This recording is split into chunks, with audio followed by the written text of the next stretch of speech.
And then you can also say to them, it's like, dude, if you also fix this, we can use something like a Whoop band and we can actually reduce your biological age.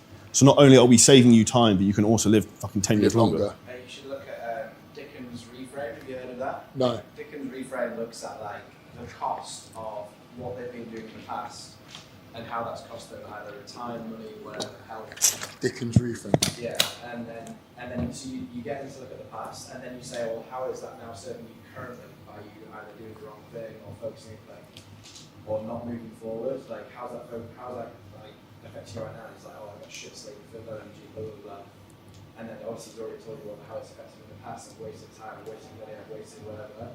And then you literally have future pace and goes, well, how is that going to affect you now in the next 6, 12 months, or even 3 years? And then they get to repeat back to you saying, it's going to be shit, man, it's just going to get worse, and we get fat, and we get this, blah, blah, blah. And they have literally then just future, back pace, current pace, future pace, how they feel and everything. And then you go like, how can we look at this differently for you to like change this basically? And they're like, well, let's do something different. And obviously you're the solution in front of them that they need. And there's one more bit, and then you then get them to tie that down. I'll send you this document. Thank you, yeah. That you basically just get them to tie down like why they need to make that change, and they just basically they sell themselves. Yeah, it's useful because actually, like we said before, a lot of these people, well actually we spoke about this a long time ago, a lot of these people I get on the call with, or actually don't know the calls, but that I know of, the pain point isn't big enough because they're not really out of shape. They're successful anyway, they have like a nice looking wife, they've got kids, everything's actually okay, it's not actually that terrible. And they're not that out of shape, they're gonna die either. So that's the problem. I'll tell you this is super important. I think a lot of the guys here will have the same. None of our, because that's why they go to you, because you're not that emotional. All of our clients, none of them are very, very fat. Never ever had someone sign up. The fact that we spoke about earlier, this kid that was going to sign up was £300. That's the one that asked his money back. He didn't start with us. They're not emotional buyers. They're not the kind of person that emotion eats either. They're just someone that's a bit busy and kind of like snacks a bit at night. So even if like someone like that though, I'd be like, okay, cool, James. So you used a word that you kind of got an average physique. You don't have an average business. You don't have an average family. You don't have an average fucking lifestyle. Do you think this is the last piece of the jigsaw puzzle to you're like the top 1% man? Because then they're like, fuck, like I'm already really rich. I got the supercar. I got the house, the family, all this other crap. But like no one knows how much money you have in the bank. They just look at you and be like, okay, well he's kind of actually, he's average. I like what you said about that's bang on, because you ever been on a sales call, it's like you're trying to get someone paid. not pain. Like, why are we here? But yeah, you've got to flip the pain into opportunity cost of them not being where they want to be instead. Yeah, because then a guy like you, surely you're a pretty successful guy in your career. Like, why have you not managed to achieve some fitness? Damn. It's like an ego thing would affect them. It's an ego. And then it's like, well, what's the opportunity cost of you not, like, again, past pace, you've not achieved that. How's that made you, like, affected you? Like, you've not been where you really want to be. Like, it's that next level, like you have in your career.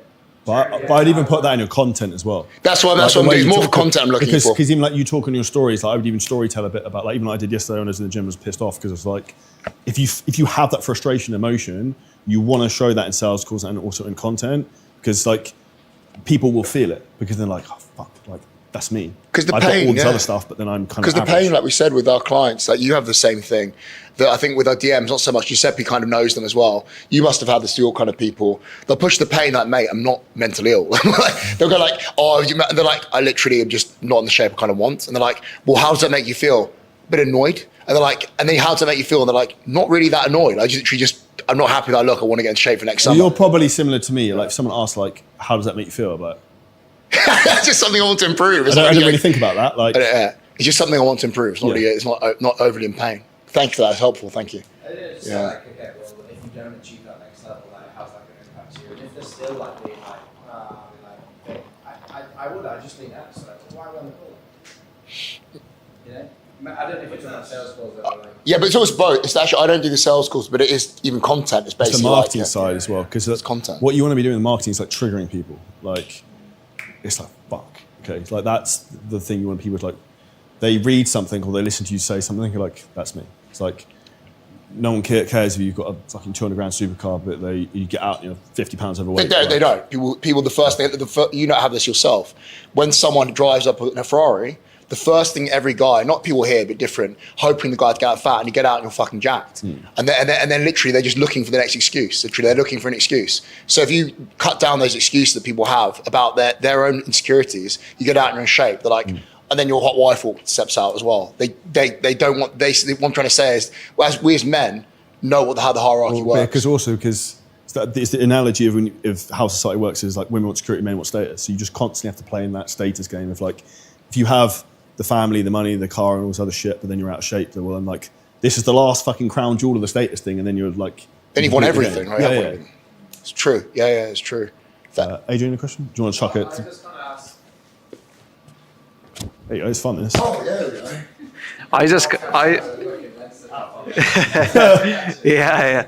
I was just gonna ask for that kind of client who, like, they're not really in pain. Are you really better to like push them towards, well, how would it make you feel if you were in amazing shape 6 months on from now? Like, kind of get them like almost visualizing, waking up, feeling proud, having more energy, like seeing their abs for the first time. Or I would probably ask them like, is there something in the future you want to be in great shape for? Is it for a holiday, for a wedding? Like, like I would probably do it in that type of framework. It depends on the person, I think, because a lot of them are kind of going to be probably quite closed off. Yeah, because like what James said there, it's like with some, it's like you're trying to squeeze it out of them, but there's like they don't really have. Because they're kind of emotionally dead inside. They're very much logical thinkers. So it's like if you can draw the logical conclusion, we're like, well, this makes loads of sense. And also the other thing I would say to those type of people from a content and sales perspective is like, okay, James, so you're really, really successful in your business. I presume you don't kind of guess and wing that, right? But do you feel like you're kind of doing that with your body and you getting in shape because you've kind of been trying this the last 10 years, yet you're getting worse?